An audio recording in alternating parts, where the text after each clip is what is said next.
Hey there, it's Rich from Newbie Prepping here, and hey, we finally got another video out. It is another video made during lockdown for the people that may be watching this whenever the lockdown is finished. Today it's going to be a review for a little something that I got for my everyday carry. As you can probably tell by the title, it's this little cheese grater thing here by Smith's since 1886. Yeah, I like calling it the cheese grater because it does look like a block of cheese, and obviously it's got a grater on the front.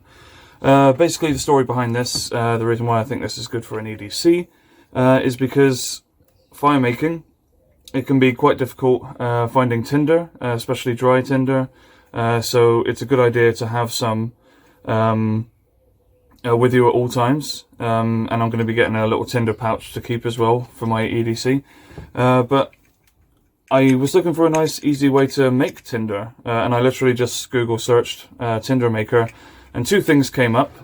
This thing here, which is more like a traditional cheese grater, and then this thing here. These are the only two options that I ever found. This thing looks, I've seen reviews of it. The review's very good. Thank you to those people on YouTube. It demonstrates how thin and how weak and bendable it is, so I decided not to go for that one, went for this one instead. Now they're available for all different prices online. I got this one on Amazon for I think £13. Some people might be scoffing right now, saying like, oh my god, you paid £13 for a cheese grater.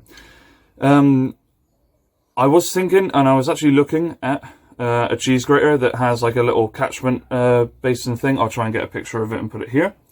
But I thought that maybe it wouldn't be strong enough, like the metal wouldn't be strong enough to actually withstand, you know, having a stick pushed against it, you know what I mean? So I decided to go for this because, well, the specs kind of made me think that it was built for that sort of thing, and it is literally built for making tinder. So yeah, obviously, you can make tinder another way, just by literally getting a knife and just kind of like scraping it along like this. But what I find is, unless you've got something underneath catching it all, which you probably would have, but like it kind of goes everywhere, and it's hard to pick up afterwards, hard to gather. You might miss some of it might drop off. At least with this thing, it's all in that little catchment area thing. And hey, it comes with a nice little fire steel here, like the smallest fire steel you'd ever see, and a nice little sparker here. But yeah, so we're going to see what it's like. I'm not saying it's going to be 100% and it will stay perfectly straight or perfectly flat like this forever, but I'm hoping that I'll be able to get a good amount of tinder out of it. So first of all, I'm going to just break this off here. And also I'm going to strip the bark off of here, so I'll be right back. Okay, so there we go. I just literally just scraped all of that off of there. I thought that I wouldn't bother doing it in the video to save you from watching me yet again scrape wood off of, well, scrape bark off of wood, because Lord knows we've seen me do that many times. Okay, so let's give this a try. I'm going to just go ahead and try it here. Okay, hopefully I've got the technique correct.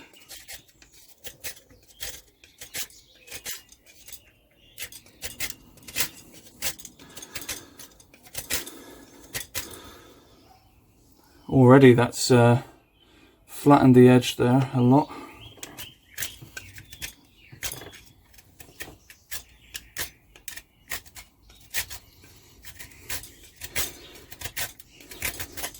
My instinct is to put my finger up here to hold this on, but as you can see, that's not going anywhere. So just keep your fingers out of the way.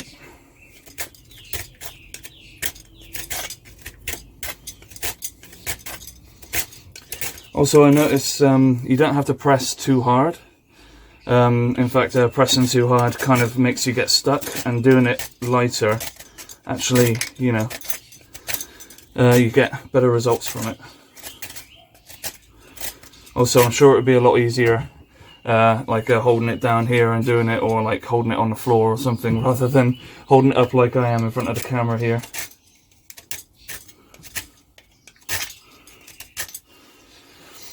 Alright, so that's taken a nice chunk off of there. And scrape it off. That's the safe way of doing it. Don't do it up that way.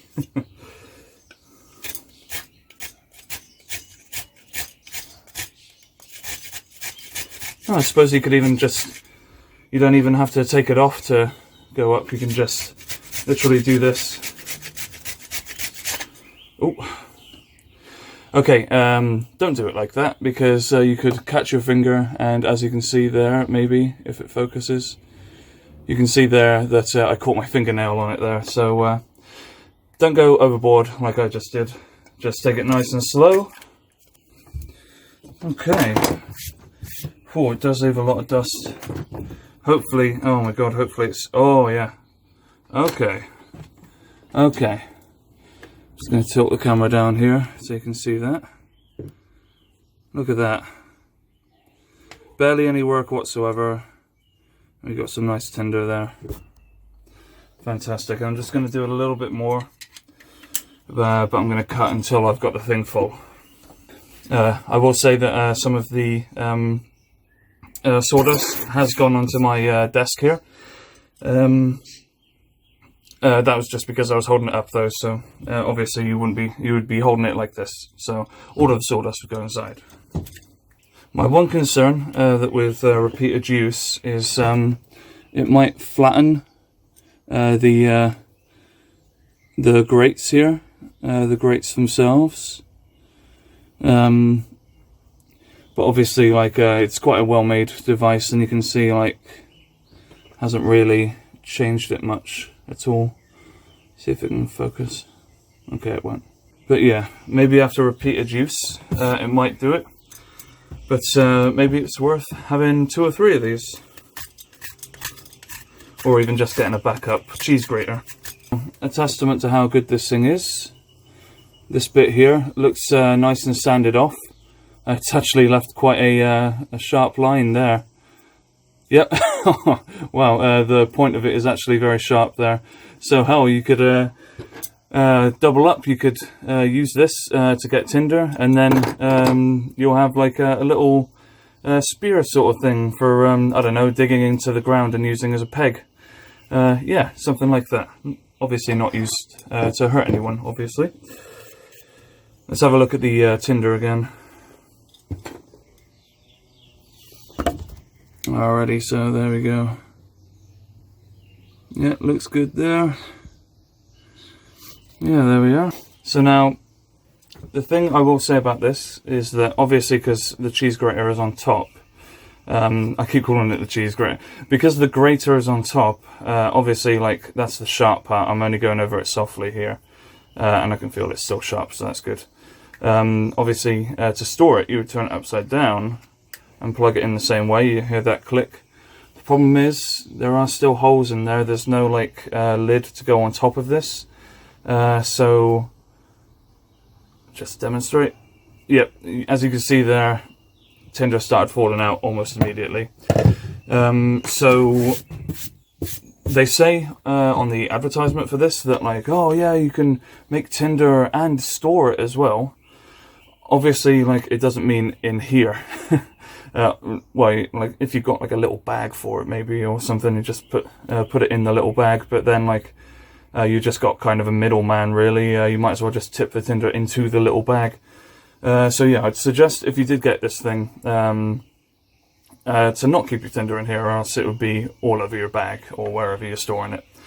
But yeah, I would say still it's a really nice little thing here. I will test to see how well these things catch a light, but I'll try that out in my little portable fire pit that I've got. But I'll do that in just a sec. But yeah, I would say the best thing to do, the best wood to use would be some fat wood. If like you were interested, well, if you wanted to just get like a bunch of tinder, use this to get a bunch of tinder for safekeeping, for use later on. Get yourself a pouch, a tinder pouch, and get yourself some fat wood online, or go out and find it. I've not been personally successful in finding it before, but I'm hoping that will change eventually once the lockdown's lifted. And yeah, just shave off the fat wood, because then that will catch fire just so quickly, so easily. So yeah. But anyway, yeah, let's go on over to the portable fire pit and see how well these things light up. Please ignore any background sounds of people cutting their grass. It is a decent day today, so people are out just doing their thing. Obviously, this is a brand new fire pit, so I haven't got it set up yet, but I figured it would be good just to use here. So here we go. I'm gonna just put my stuff here.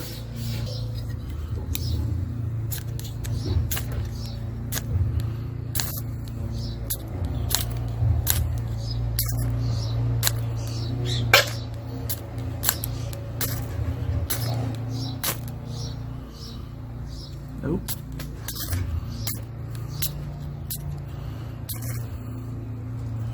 Oh. There we go. You see the flame? He's going. Very nice. That didn't take long whatsoever. Very good. Okay. I'm rather happy with that. Maybe next time try and clump them all together a bit more, just to create a bit of a higher flame there. But yeah, it's definitely on fire. That's gone real well. I'm quite happy with that indeed. There we go, there's our fire. And obviously you put any sort of get like feathered wood and put it on top of this flame here, so that catches fire, and then that would light up the small stick that the feathers are on, and then you would use that as like pretty much your basis for the fire. But that's fantastic. Oh man, just wish I had some feather sticks to light up. I'm not sure if you can see the flames on the camera, but there are like really small, kind of thin flames. Again, I think it's just because there wasn't that much sawdust, and it's not fat wood. So there we go, that was my review of the Smith's Tinder box, Tinder maker, or the cheese grater as I like to call it. Very good piece of kit, certainly helps in the starting of fires in a survival situation. Obviously I was using dry wood in the first place, so it was always going to be good anyway. I may do a little update after I've used this a lot to tell you whether or not it's you know, stood the test of time, or if it's like bent or out of shape, or like if the grates have like bent inwards or anything. But honestly, like at the moment it's held out really strong, certainly better than that other cheese grater, the one that I mentioned before. The one that just bent immediately. Yeah, like this one, still basically new out of the package. Alright, well, thanks very much for watching the video, and I should be having another one out relatively soon as well. Yeah, so thanks for watching again, and yeah, hopefully this lockdown will be done soon and we can go back in the forest. Okay, see you again. Bye bye.